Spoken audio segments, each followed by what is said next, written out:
I'm William Cooper, and you're listening to The Hour of the Time. Well, folks, remember what we were talking about last night? I've got some more news for you. It seems that my sixth sense was absolutely correct. And I'll tell you what it's all about in just a moment.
Well, ladies and gentlemen, one of the so-called investigators on the Tom Valentine show last night was Don Stuart. Don Stuart. We immediately sent out some faxes today, and I made some phone calls to get our people digging on this fellow. We ran some computer database searches.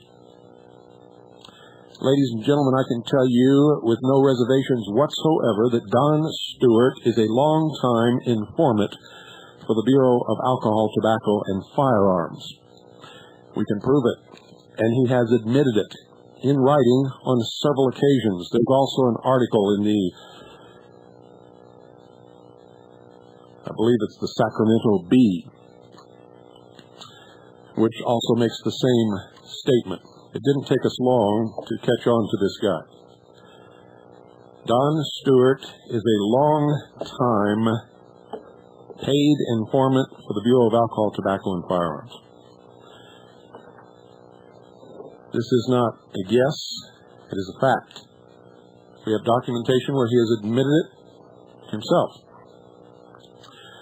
We also received faxes and communications today from people all over the country to whom Don Stuart has tried to sell illegal firearms to. This is what they tell me.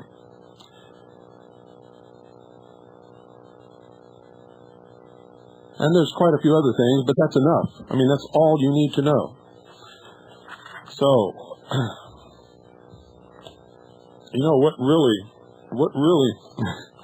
got me going was the fact that they said they were standing right there when McVeigh and John Doe number 2 were talking to Mark Kornke about blowing something up.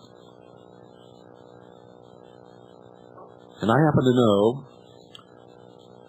that McVeigh and John Doe number 2 and other teams of people were traveling around the country talking about these things, trying to rope Patriots into doing something with them. This was a sting operation. That's what made me suspicious. What were they doing there, and why were they eavesdropping? It also appears that Mr. Don Stuart may have on occasion worked for the Anti-Defamation League.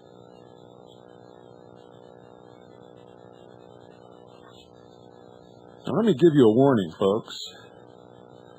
I don't screw around here. I'm not playing Little League. I'm playing in the big league, and I'm playing for keeps, and I've already stuck my butt out over the cliff so far. There is no coming back for me. So when you play games,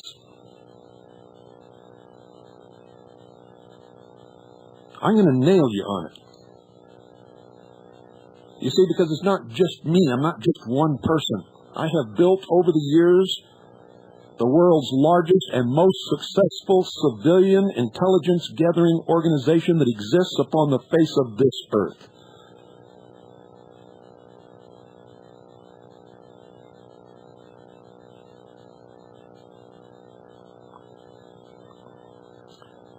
If you're smart, you will never in your life have anything to do with Mr. Don Stuart. And you would certainly be one of the biggest fools in the world if you ever agreed to buy any kind of a weapon from him, or from anybody who associates with him or knows him, or anyone that he referred you to.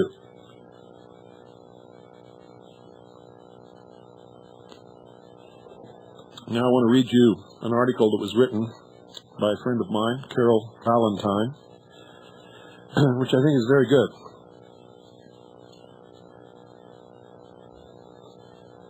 And it's entitled, I was going to run this in this issue of Veritas, but she wrote another article that goes along with our headline article that sort of balances it. And so this one got bumped, so I'm going to read it on the air. Armed March on Washington, America's Great Divide. Linda Thompson's announced Armed March on Washington provides a clean divide among the people who discuss it. Many people were either infuriated or horrified by the suggestion. The Armed March on Washington is often a major talking point in efforts to discredit Mrs. Thompson, ever since she announced the plan in April 1994. Yet United States government armed services regularly march through the streets and crowds of Washington, D.C. The participants in these marches wear the colors of the government, draw their pay from the government, and are ultimately trusted with lethal force within the Capitol. Why should the march of a citizen army be condemned if the government has nothing to fear? And I added that if the government has nothing to fear. Tom Valentine did not write that phrase. But that's what she meant to say. I can tell you that. And so I added it. Whenever I do that, folks, I'll always tell you. The Armed March on Washington is a good talking point, and it cuts to the heart of the issue. The issue is the relationship of the people to their government. On this subject, people fall into one of three groups. The first group are the Royalists. Members of this group have no problem with military parades where the government's forces of mass destruction are paraded before the forcibly disarmed populace. On the subject of citizen militias, the Royalist position is enunciated by M. Samuel Sherwood, founder and director, and possibly the only member, of the United States Militia Association.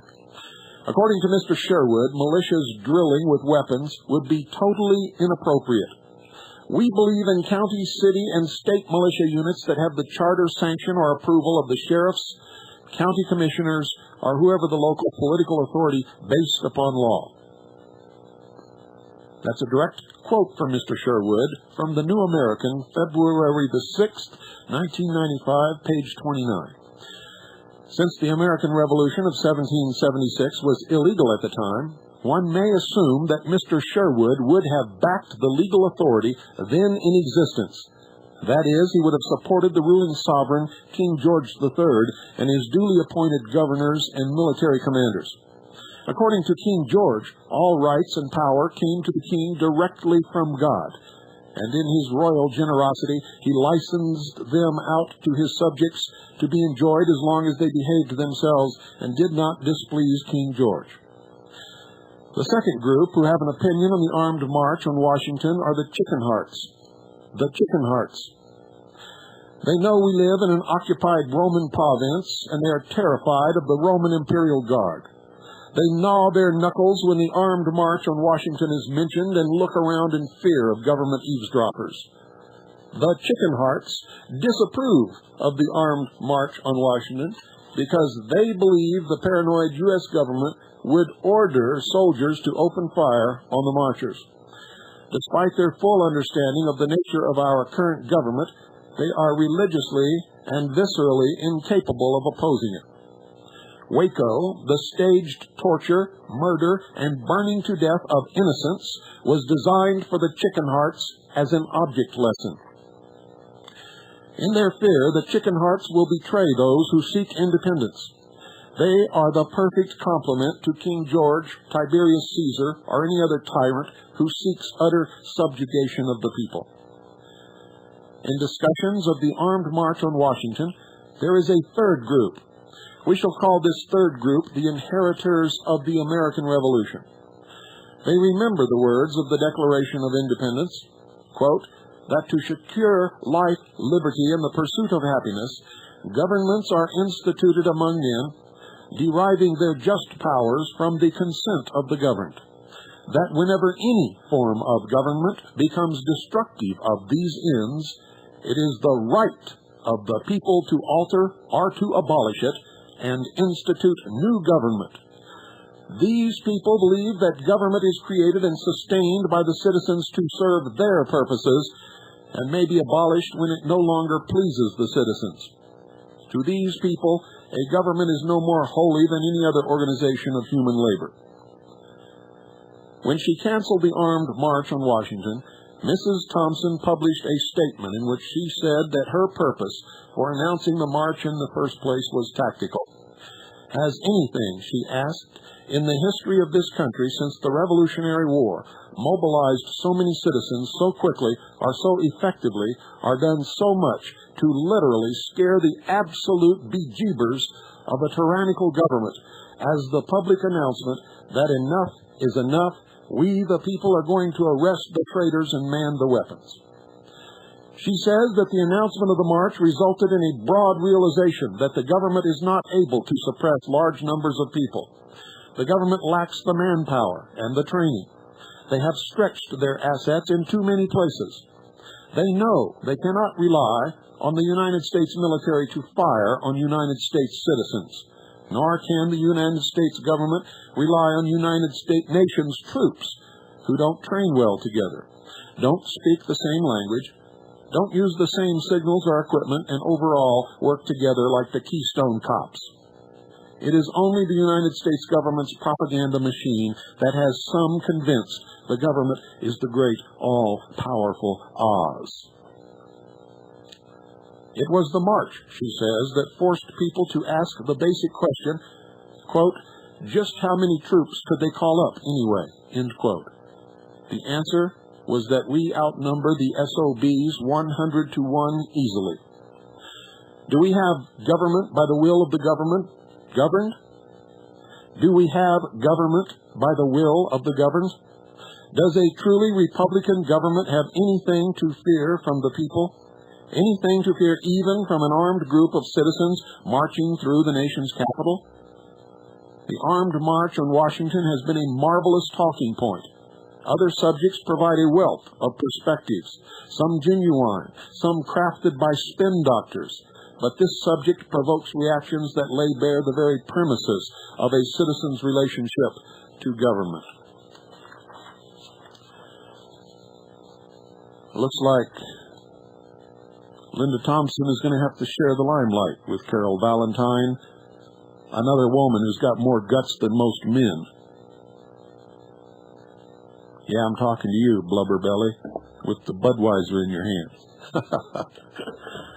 I said that one night, and the guy wrote me a letter, and he says, boy, you caught me with that one. I looked down at that Budweiser can and threw it out the window. He was a truck driver sitting in the passenger seat with a buddy of his who was, I don't know where they were going, but I thought that was a little humorous.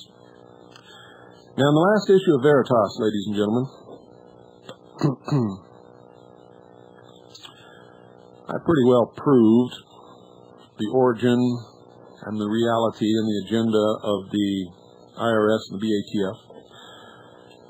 I also proved that the United States government has no authority, jurisdiction, or venue within the several states. And you know, a lot of people wrote me letters and said, "You're full of baloney." Well, I'm not full of baloney. I'm absolutely correct. If you have a copy of the Constitution, read it. It says, Congress shall have the power to legislate in all cases. Now, the key to the power of Congress, ladies and gentlemen, is in the sentence that follows, and I'm not going to tell you what it is. I'm going to force you to read your Constitution because generally you're too damn lazy to do it on your own. Read it. See what it says. And in the meantime, I'll read you this court decision. You see, the Constitution is alive and well so far. A decision had to be made by a federal court judge after a 2-year wait this past March in 1995. But not one word has been printed in any magazine, any media, any newspaper, or any newsletter, except for Veritas. You see, this court case was sitting in Federal District Judge Randolph T. Randa, Wisconsin, for close to 2 years. It took a writ of mandamus issued to Judge Randa to rule on this case. 8 individuals were charged and 7 pleaded not guilty. The 8th, the Braveheart, would not plead because he said the federal government did not have the jurisdiction to rule. After the writ was issued, Judge Randa ruled, March 1995, that the federal government does not have jurisdiction within the several states except in those areas designated by the Constitution or in the powers granted by the Constitution over interstate commerce. The U.S. attorney who appealed this case stated that, quote, "If this argument is allowed to prevail, half the jail cell doors in this country will have to swing open," end quote, and I say, hooray, swing them open, Bubba. You can also add in the actions by the Internal Revenue Service, just for starters. And in the last issue of Veritas, we proved by a court case, which we listed in Veritas, that the BATF only has jurisdiction over the first sale of a weapon imported into this country, at the border, and no place else. Article 1, Section 8, Paragraph 17 of the United States Constitution says the Congress shall have the power to exercise exclusive legislation in all cases whatsoever. And I'm going to make you read the rest of it.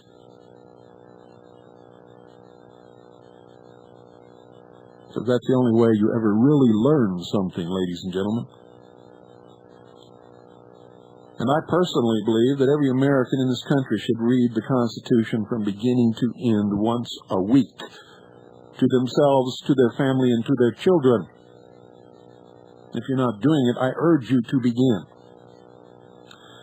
The research pleadings are available, ladies and gentlemen, in both hard copy and on computer disk, if you doubt my word. Contact Gene Zimmerman at this number. It's also his fax number, 414-644-7640. That's 414-644-7640. If you didn't get it, don't call and ask for it. Buy the tape and help support this broadcast. Cult Awareness Network has just been adjudged penalties of $5 million for kidnapping. I love it. Galen Kelly, one of the Cult Awareness Network deprogrammers, was found guilty of kidnapping last year and sentenced to prison.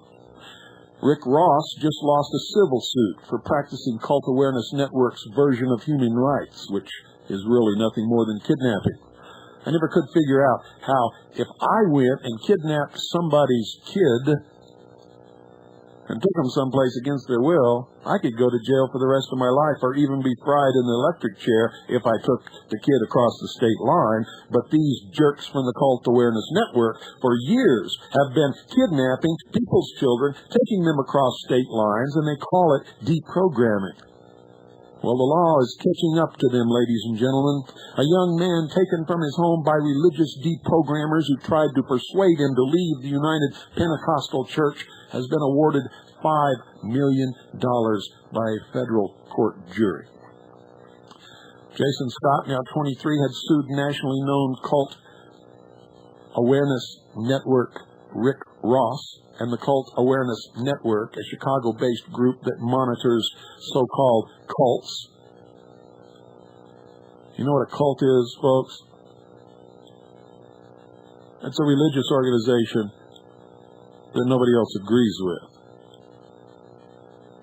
And you better watch out. There's a lot of people who would like to call your religion a cult, and in many cases already do. The jury deliberated 8 hours before finding Friday, September the 29th, 1995, that the defendants deprived Scott of his civil right to freedom of religion. The award included $875,000 in damages and $4 million in punitive damages.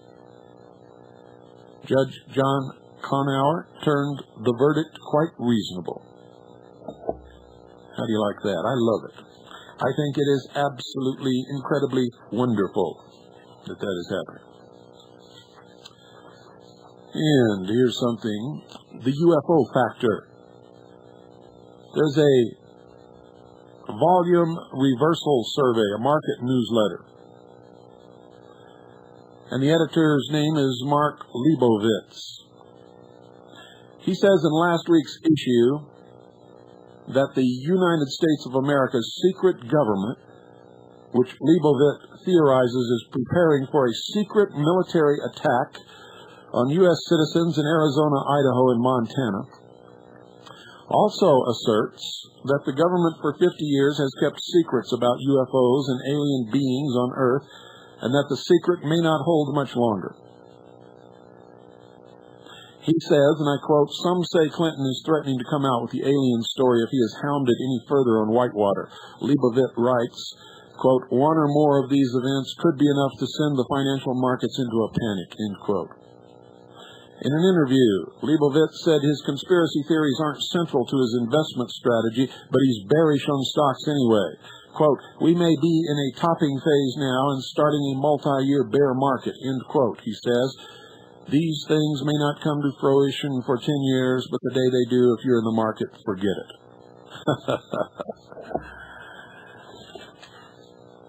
For what it's worth. Well, for all of you naysayers, foreign troops in the United States, oh, you must be one of those conspiracy freako whacked out dudes. Hey man, you got a joint?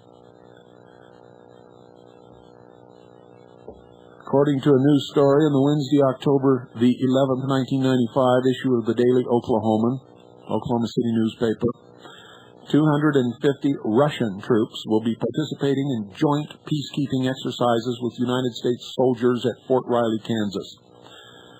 Russia will send 250 Army soldiers to Fort Riley, Kansas on October the 23rd for 2 weeks of joint peacekeeping exercises with 250 United States soldiers, the Defense Department said Tuesday. Pentagon spokesman Ken Bacon told reporters the troops will practice such peacekeeping duties as, quote, checkpoint operation, conducting patrols, reacting to civil disturbances, escorting convoys, landmine awareness, and conducting air movement operations, end quote. Don't it just make you feel all warm and fuzzy inside to know that Russian troops are training here to react to civil disturbances?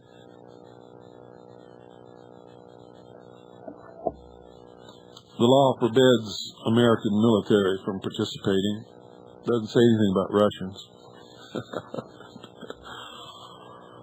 And you doubt the capabilities of implant technology? This story from England. Fish and game experts in Great Britain use some of the world's most sophisticated technology to study wildlife there, often producing some real learning surprises in terms of speed and range. But even relatively unruffable officials were shocked when a salmon they were tracking suddenly displayed unheard-of maneuverability.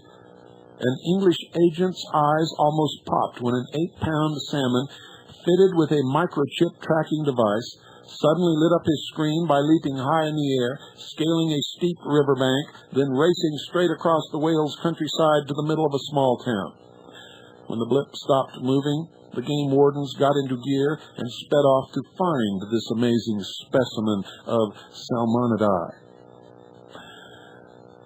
Then they may have been disappointed to learn the fish didn't achieve these marvelous feats on its own power, but at least had the satisfaction of arresting Paul Williams, age 19, for poaching.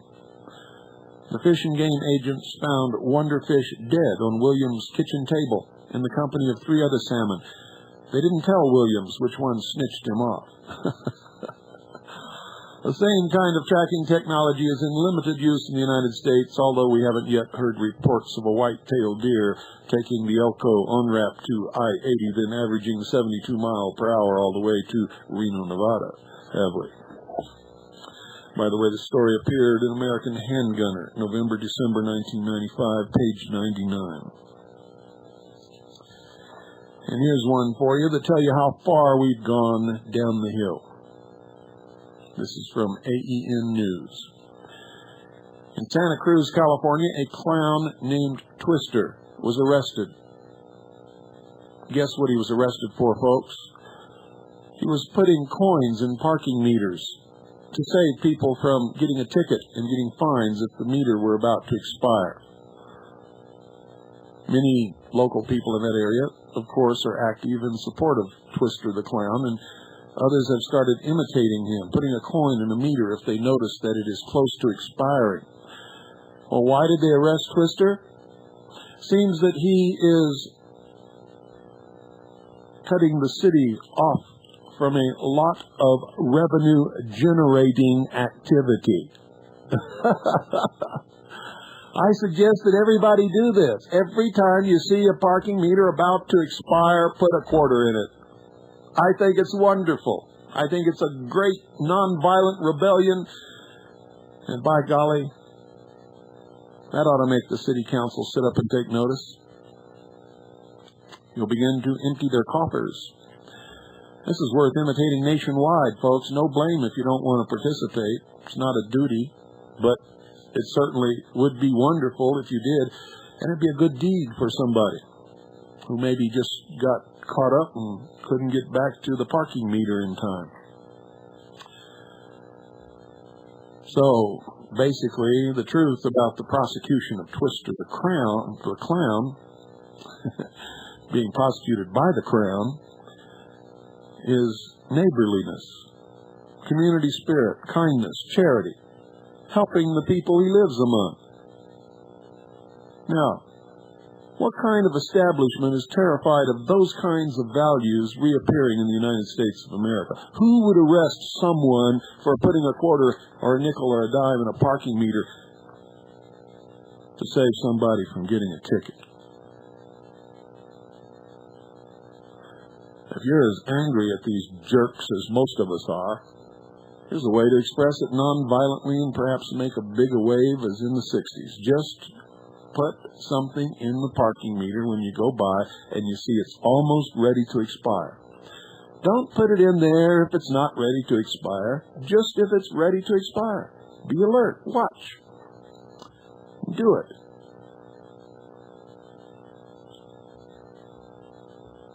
I think it's wonderful. And I think that Twister the Clown ought to get a medal for that. United Nations flag-raising ceremony in Lansing, Michigan, that I've announced several times on this broadcast. It's going to be at, be there at 9 a.m., folks. They've changed the time on it. Be there at 9 a.m. Tuesday, October the 24th, 1995, downtown Lansing, Michigan, by City Hall. Bring your gas mask. The mayor has threatened to gas the crowd if anybody demonstrates, whether peaceful or not. He didn't make any clarification. He just said he's going to gas them.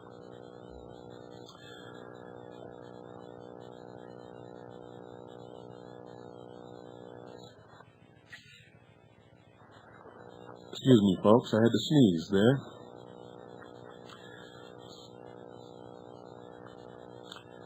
The area in front of Lansing City Hall will be roped off and closed by at least 9:45 a.m., 24th October 95. This is what they're saying. I'm telling you to be there at 9. The United Nations spokesperson advised that supporters be present no later than 9:15 a.m., 24th October 95. So what they're going to do is they're going to have their ceremony, and whoever shows up at 10 o'clock is going to be too late. So be there at 9 a.m. A parade permit, folks, has been obtained by individuals wishing to gather in opposition to this ceremony. But sources within the Lansing establishment report that the mayor is preparing to order police to attack protesters with gas. Now, we don't know what that means. Pepper gas? CS gas? Tear gas? Unleaded gas? If you'd like to protest by phone because you can't get there, and I'm urging you, if you can, be there, be there. And if anything happens, folks, please do not hurt any person or any person's property. Don't hurt anybody. Don't hurt anybody's property. The number of the Lansing mayor is 517-483. 417, excuse me, that's 517-483-4141. 517-483-4141. Tell him what a jerk you think he is for threatening people with gas. 517-483-4141. The City Council is 517-483-4177. That's 517-483-4177. Governor Engler, the Governor of Michigan, 517-373-3400. That's 517-373-3400. Lansing City Police Department, 517-483-4600. That's the Lansing City Police Department, 517-483-4600. Call them, tell them we don't need a Gestapo with gas attacking peaceful protesters. The Ingham County Sheriff, 517-676-2431. That's 517-676-2431. And the State Journal, which is the newspaper, 517-377-1000. That's 517-377-1000. Remember, Tuesday, October 24th, 9 a.m., downtown Lansing, Michigan, by the City Hall. Also, there's a United Nations flag, ladies and gentlemen, flying at the New York University Medical Center, 430 First Avenue and 30th Street in New York City. As the United Nations flag is now flying at New York University Medical Center, 530 First Avenue and 30th Street in New York City. And those of you who live in New York, take care of business. Also, on the 50th anniversary of the United Nations in Gainesville, Florida, they plan to hoist the United Nations flag over City Hall. If you live in Gainesville, Florida, or anywhere near there, get together and take care of business. This is the United States of America. This is not a country called the United Nations, and if we have anything to do with it, never will be until they start telling us the truth, include us in the plans, and put before the American people for adoption whatever constitutions or charters or whatever they want for this world government. You see, folks, like I've always told you, I'm not against world government if it's done properly, if it recognizes and protects the creator-endowed rights of each individual. But they're not doing anything like that. They're lying, deceiving, and manipulating, because it's not going to have anything to do with individual rights or any other kind of rights. They're going to be privileges which can be granted or taken away at will by the state.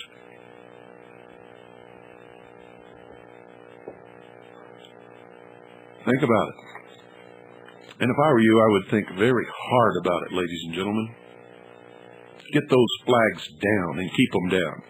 And anybody that insists upon putting them up, get them out of office and keep them out of office and put Americans in office. For mayor, city council, and yes, even dog catcher.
Boy, folks, tonight, you know what I've got? I've got a gold, $20 gold piece in one hand and a silver dollar in the other hand.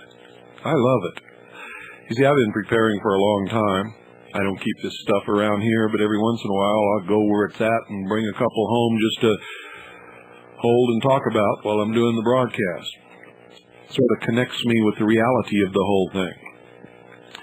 Have your children ever seen a real silver dollar or gold coin? Don't you think you should start educating them in the truth of what money is all about, and about the Constitution and the law, and why we keep getting poorer and poorer in the most opportunity-featured nation in the world? Don't you think they should at least get a chance to see one? Don't you think you should get a chance to hold some of these things in your hand and be able to feel it and look at it and know that at least a part of what you have worked for all your life is safe in that coin? Well, if you would, you can get some real money, some real silver dollars, some real gold coins of whatever type you wish, or you can get bullion if you want that, by calling our sponsor, Swiss America Trading. And I urge you to do that. Talk to any one of the good people there, Gene Miller. Gene's spent an awful lot of time with me and with this broadcast, so I urge you to call Gene. But all of the people there are excellent people, and they'll all help you. And if they don't treat you right, call me. I'll take care of that. I'm your ombudsman. So call 1-800-289-2646. Put a gold coin in your hand. Put a silver dollar in your child's hand. And then switch them. Watch the look on his face. And if I was there, I'd be watching the look on your face. That would give me great pleasure as you finally connected with reality. 1-800-289-2646. Do it now. You'll be so happy that that great weight has been taken off of your shoulders. 1-800-289-2646.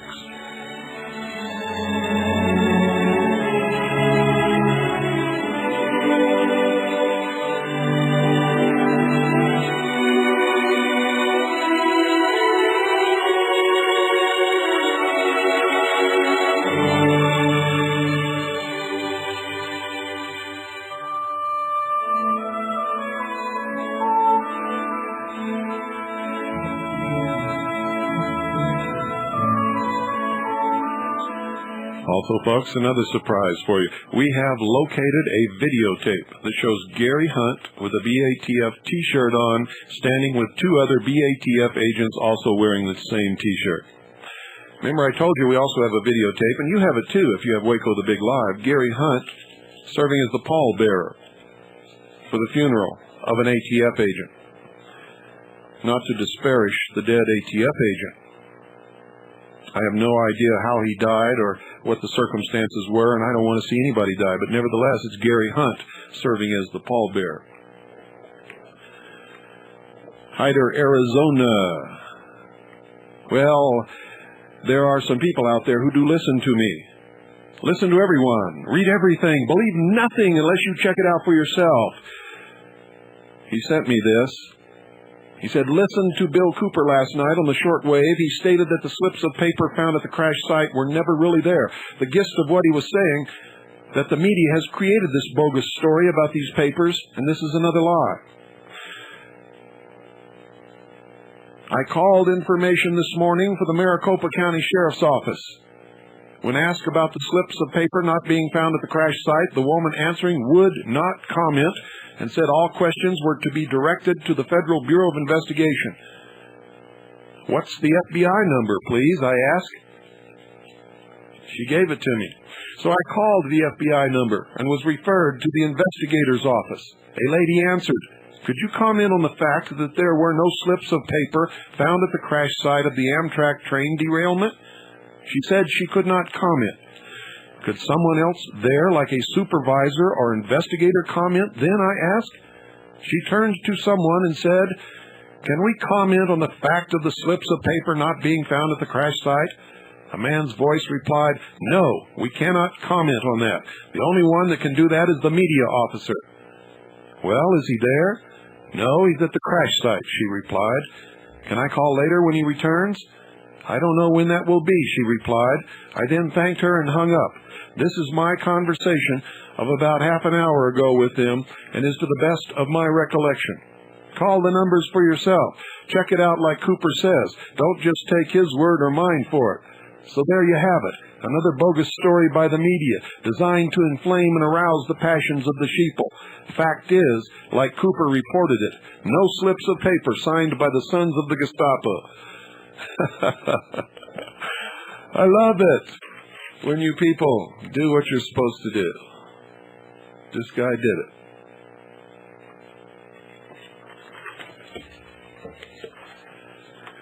Also, folks, hate to tell you this, but this comes from New York. Just on the news, an unmanned weather instruments tower at New York's LaGuardia Airport was bombed. No injuries and no loss to air safety. A note was found with a swastika on it.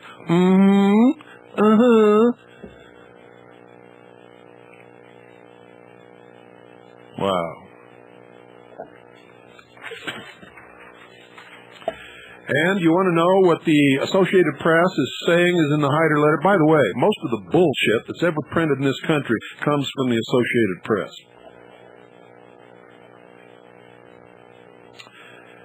Here's what they say was found at the Amtrak site.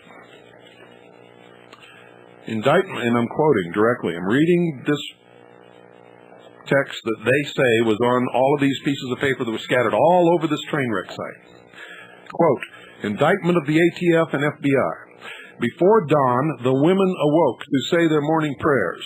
The women slept upstairs. They lit their kerosene lamps because the electricity had been turned off by the FBI. After observing lights in all the upstairs windows, the FBI ordered the tear gas bombardment. Afterwards, only 2 upstairs windows were lit. The location of each was recorded. Over the next few hours, ventilation holes were poked in the walls. These holes made the fire burn very much faster. Otherwise, the fire department would have had time to put out the fire before the women and children died in the flames. At noon, the light from the 2 kerosene lamps was obscured by bright sunlight. Everyone had forgotten about them except the man who carried their locations written on a scrap of paper in his pocket. He ordered the tank drivers where to crash through, guess under which 2 windows. He ordered them to raise their guns as they backed out. The guns were lowered. The videotape shows clearly the floor being raised by and the word is unintelligible, 1.5 feet. Guess what happened to the kerosene lamps? Word unintelligible. Rooms above the tanks. A minute afterwards, black smoke started to pour out of the windows where the lamps had burned. This is the normal time needed for a kerosene fire to build up. Who is policing the ATF, FBI, state troopers, county sheriffs, and local police? What federal law enforcement agency investigates each and every chokehold killing committed by a police officer, each and every beating of a drunk, whether or not passerby videotapes it, each and every shooting of a police officer's wife who knows too much about drug kickbacks, each and every killing at Ruby Ridge? The Gestapo accounts to no one. This is not Nazi Germany. All these people had rights. It is time for an independent federal agency to police the law enforcement agencies and other government employees, sons of the Gestapo, and then separate SOG. Now, I don't know whether that's really what they found down there or if they really found anything. All I know is that that day when we called the sheriff and we called the FBI, they said there were no notes found at the train site. The next day, the Associated Press swore that the sheriff told him the notes were found and gave them the text of the note. The sheriff now will not comment, and the FBI will not comment. But you heard what the young gentleman who called the FBI heard over the phone. Now listen to this, by John Hiscock in Los Angeles and Charles Lawrence in New York. Listen to this. Domestic terrorism is a clear and present danger to the people. FBI agents searching for the sons of Gestapo terrorists who derailed a train in the Arizona desert believe they may be an offshoot of one of the dozens of white extremist and paramilitary groups based in the state. And I can tell you, ladies and gentlemen, that that is total, utter, drivel, absolute nonsense, fantasy bullshit. Totally made up by these people. Invented propaganda from the socialist communist news networks. Listen to this. Arizona has long been a refuge for anti-government and militia organizations who train in the sparsely inhabited desert regions. Klan Watch, which tracks hate groups, lists 47 white supremacist groups and 22 militia and paramilitary organizations operating in the state. They include various neo-Nazi groups such as the Aryan Nations and the National Alliance. Now, folks, I'm in touch with most of the Patriots and all of the militias in the state through my people. I don't know of, nor do I know, any neo-Nazi groups, any Aryan Nation people, anybody from the National Alliance, although I get hate mail on a regular basis from the National Alliance. I don't know any white supremacist groups, and I don't know any paramilitary organizations or hate groups. I know a lot of good Americans, and I know that there are quite a few good militia groups in Arizona, probably the best in the country.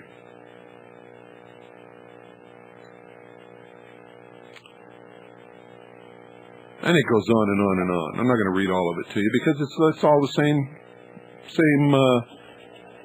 puke pouring out of these people's mouth.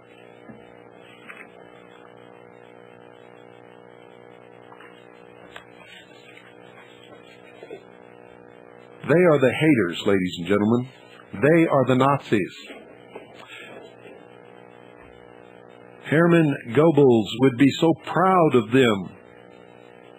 They would all get medals if this were Nazi Germany.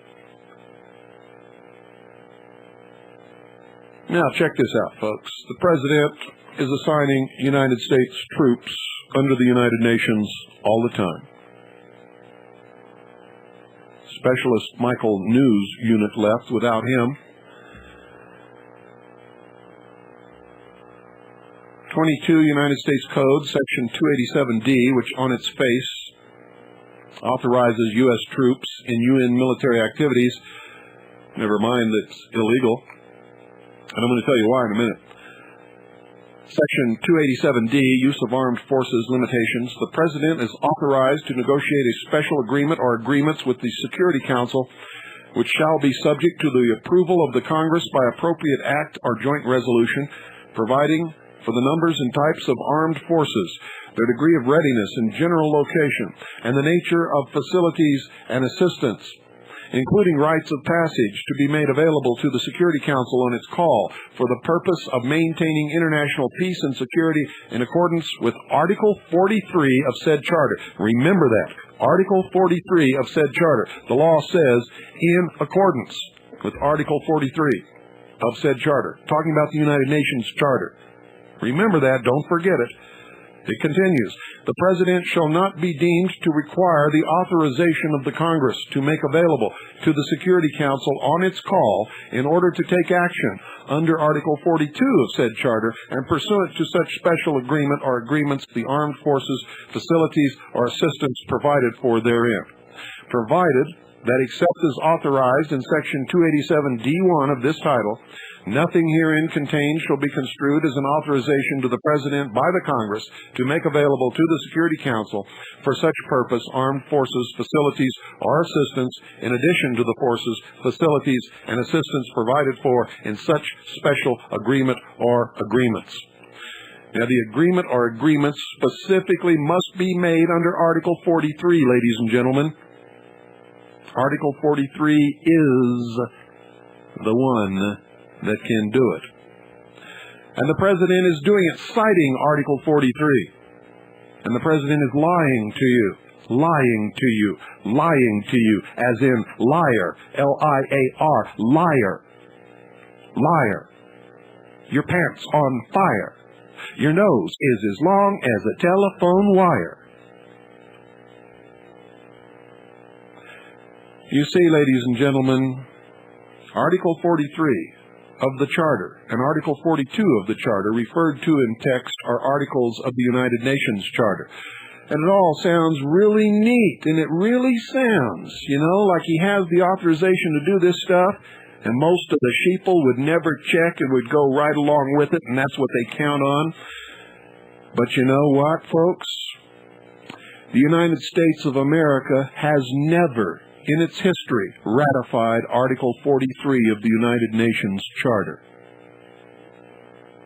And several attempts to do so have failed.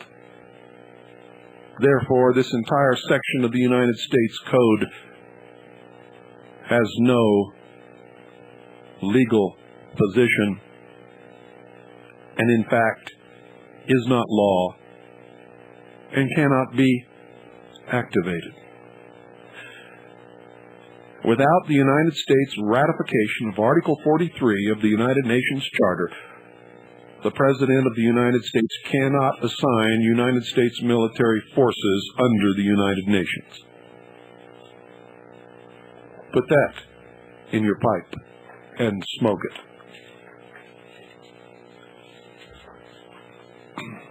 Guarantee you, it's addictive. Also, within the past few months, 3 members of the Supreme Court have met secretly with the high justices of the World Court under the United Nations. And it is beginning to emerge as a pattern. President Clinton has just called for the creation of a permanent international criminal court in a speech on Sunday, October the 15th, at the University of Connecticut. He wants this court to be established with the support of the United Nations Security Council, a sentiment put forth in the World Federalist Association's November 1994 newsletter. The World Federalist Association stated that their goal was to have this court created and up and running by 1996. Does this mean Clinton is willing to further cede sovereign Americans' freedom to a force that would have jurisdiction in every city, county, and state in this country? Could they come into the United States and drag citizens to another country and try them in the United Nations court and put them in jail? The answer, ladies and gentlemen, is yes.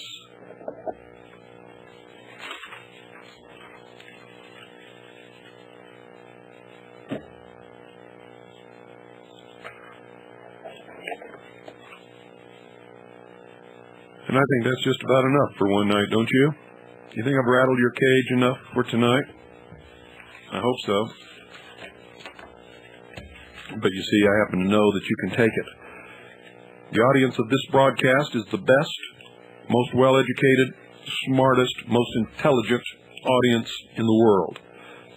They are Americans who understand what it is to be an American. They understand the principles and ideals upon which this nation was based. They know what liberty means. They do not discriminate against people because of their race or religion, because that would take away liberty and flies in the face of liberty.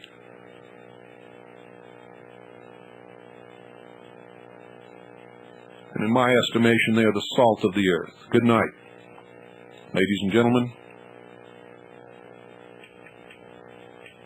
And God bless each and every single one of you.